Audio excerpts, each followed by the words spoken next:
Baby bird కింద పడిపోయిందంట. Mummy birds ఏడుస్తున్నాయి.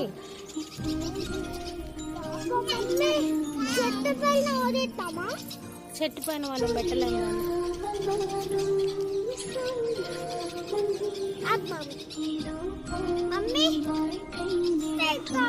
వద్దు అదో చాలుగా చాలు చాలు చాలు.